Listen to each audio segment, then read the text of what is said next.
আসসালামু আলাইকুম। ওয়ালাইকুম আসসালাম। কেমন আছেন? আলহামদুলিল্লাহ ভালো। দেখতে পাচ্ছি এখানে মালটা চাষাবাদ করেছেন। এটা কি জাতের মালটা এখানে? এটা ভিয়েতনাম।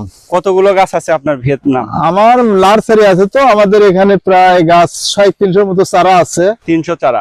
আর মায়া গাছ তৈরি করতে 25টার মতো, এগুলা মায়া গাছ। জি জি, দেখতে পাচ্ছি অনেক মালটা ধরেছে আপনার এখান থেকে। এই 25টা গাছ থেকে আপনি অলরেডি এদিকে কত মন মালটা বিক্রি করেছেন? আমি গতবার প্রায় বিক্রি করেছিলাম 15 থেকে 16 মন, এবার 15 বেশি হবে। এবার 16 মণ, তাই না? হ্যাঁ, এবার 20 মনের মতো হবে আর কি। জি, এখনো অলরেডি যে গাছে মালটা আছে মোটামুটি already ভালো আছে। কত আরো কত মন বিক্রি করতে পারবেন? আগামী গতকালই পাঠিয়ে আসছিল, এসে বললো যে যাই হোক 4 মনের মতো আমি নেবো, সে ধরনের কথা আজকেও বললো।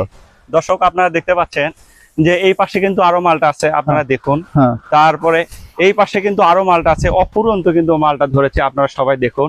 হ্যাঁ। তারপরে আমি আপনাদেরকে দেখাচ্ছি এই পাশে, দেখেন এখান